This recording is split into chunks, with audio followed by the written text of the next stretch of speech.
Hello friend, welcome back to Toyota Maintenance channel.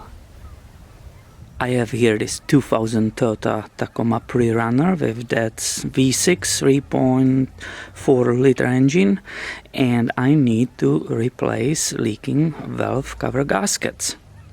If you wanna see how I will deal with this job, stay with me in this video. There's a lot of stuff which needs to be removed, and I will start on this side. And I will not show you every single detail of disconnecting every single bracket, because that's a freaking waste of time. I don't have a time for it, and you don't have a time to watch that. So, you know, it will be more focused on the product when I finally will get to those valve covers. But if something is important, I will make sure I don't skip that. It always amazes me anytime I open the intake, how the throttle bodies are dirty on these vehicles. It's the throttle body, it's the IAC, the idle air control valve. It's being plugged by that mess, and nobody's really doing it as a maintenance, no cleaning. It's amazing. When you do a job like this, the great advice is stay organized, because there's a lot of different bolts in a lot of different places, and if you are not used to do it all the time, you might forget what is where. Of course, when I have such a great access, and I do care about the owner of this truck, oh my god, this is unbelievable. I'm going to check the spark plugs, but guess what? There was absolutely no torque on this spark plug. It was loose, just sitting there.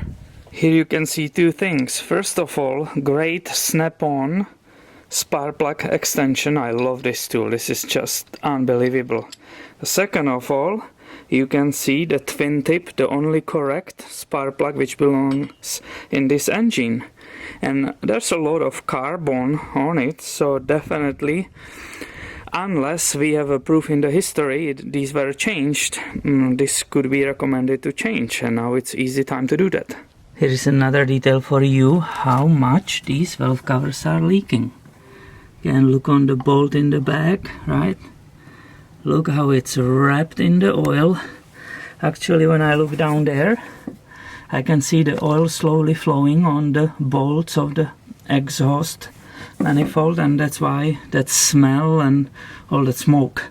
And this side has such a great access, I could actually remove the valve cover gasket or the bolts and the valve cover right now. I have enough space here, but this job is so time consuming because you have to remove that entire throttle body and this intake. So I will continue with that first, so I have both sides ready. Doing this job you definitely need a magnet for picking up all those bolts which you just loosened, right?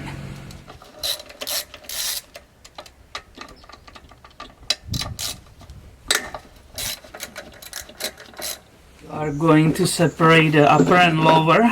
I will show you why. Because you need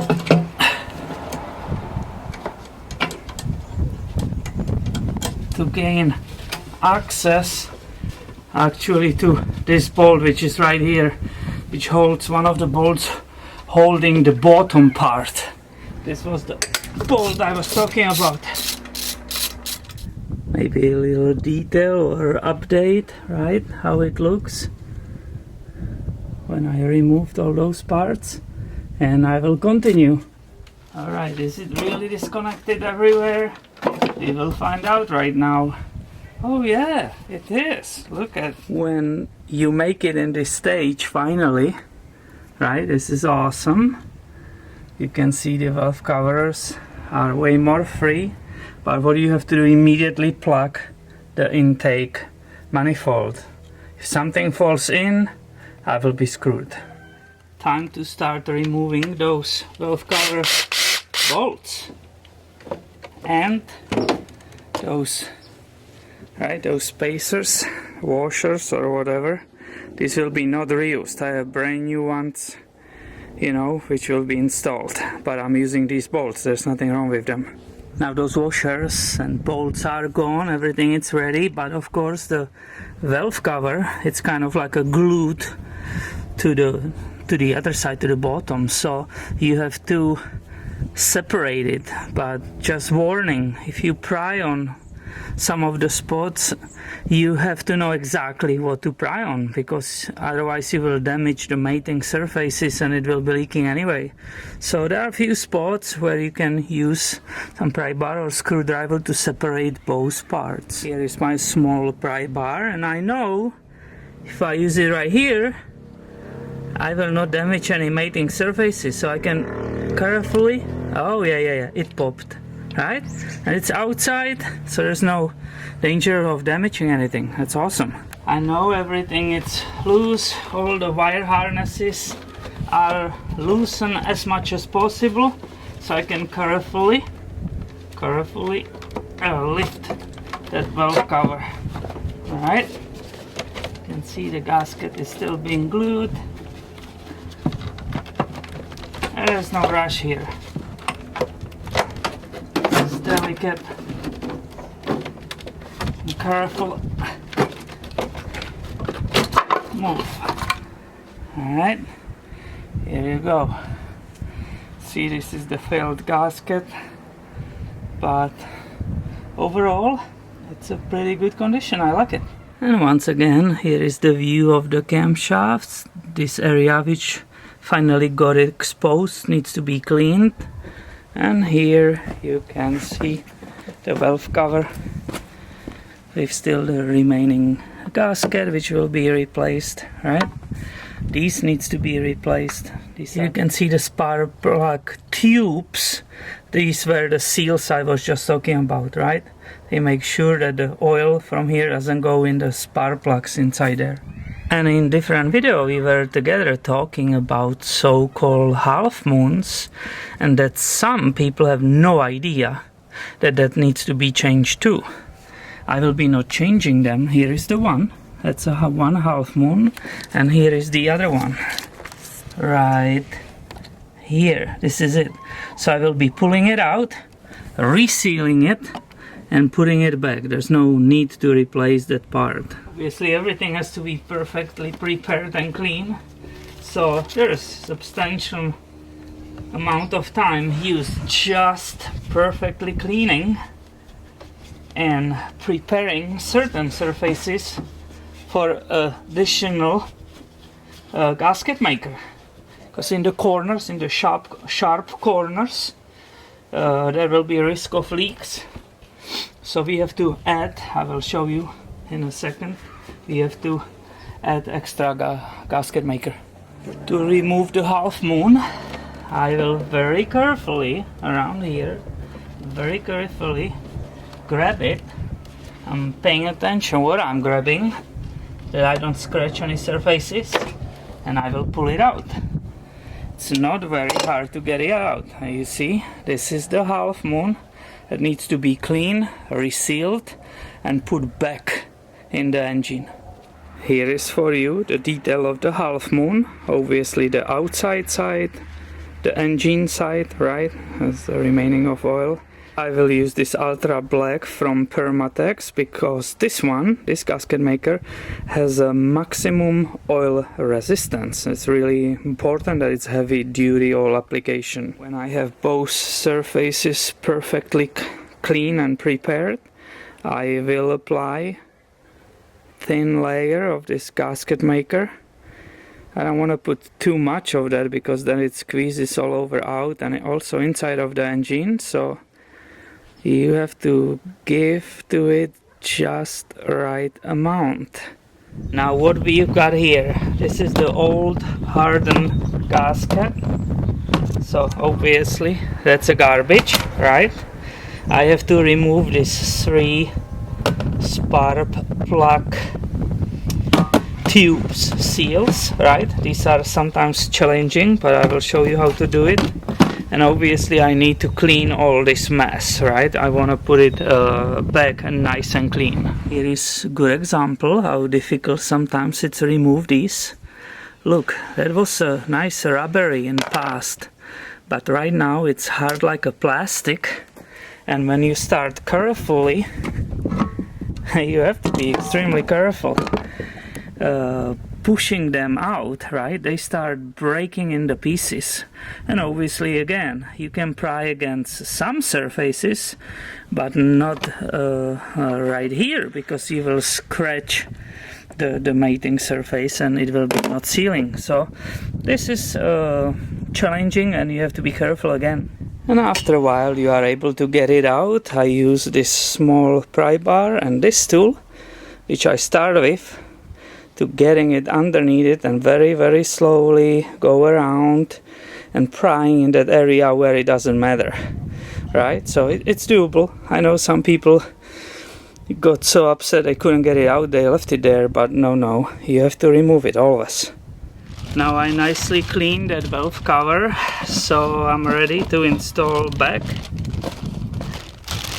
these spark plug tubes seals, the new ones. And I will use my 35 socket, right, to use it as a press. It will help me nicely get it in. The socket doesn't work for you, it will work. Again, slow.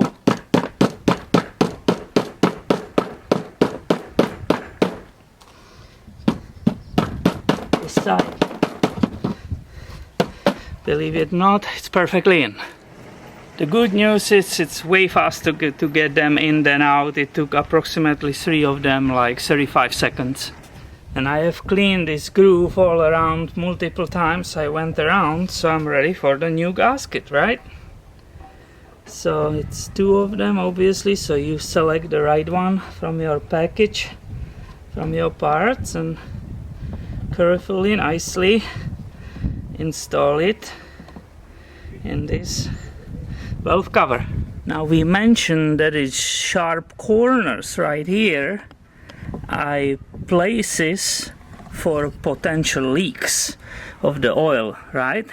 So we need to add an extra gasket maker or sealant, but I'm not putting it here on these spots. I put it in these corners in the engine. What I mean with that I will apply that extra gasket maker in these areas. These are the sharp corners which needs that extra gasket maker. And here are the spots I was adding that additional gasket maker, right? These are the corners. Also put a little bit where the half moons is on both sides, obviously, right? It's also here on this side, so don't forget you have both sides to add that gasket maker.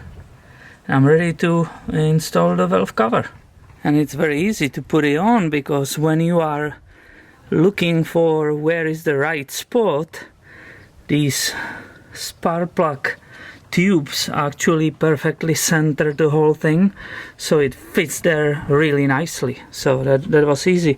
So I'm ready to start installing the bolts with those washers. So here you can see that old bolt with that brand new washer, which is not compressed yet and hardened. Now I have all bolts in, but just barely hand tight. I took this extension and you know, this 10mm socket, and what I did, I just put it barely by the hand, because the sequence you will be tightening really matters. That valve cover needs to be seated nicely, and it's really important. And basically it's this way. You go 1, 2, 3, 4, then the opposite, 5, 6 and 7 and 8, and this is what I will be doing, and I will go many times around it. I'm not going to fasten it on the first try, okay? Because it's really important that that valve cover and valve cover gasket is seated evenly, okay? So unfortunately it goes some time, but it's worth it. Don't try to do it once or twice. I will probably go around like 6 times. And I was going to film the other side for you too, but man, this filming puts me so behind the schedule. I have to stop and just get my ass there and finish the job because the time is getting short and the customer will be coming like in 2 or 3 hours to pick up the truck. So thanks for watching. I hope this video gives you some idea how it could be done or how some people do this job. I hope you saw something new and got some tips from me how it's done. Thank you for watching once again, and stay tuned, subscribe, because I have way more videos coming your way. See ya!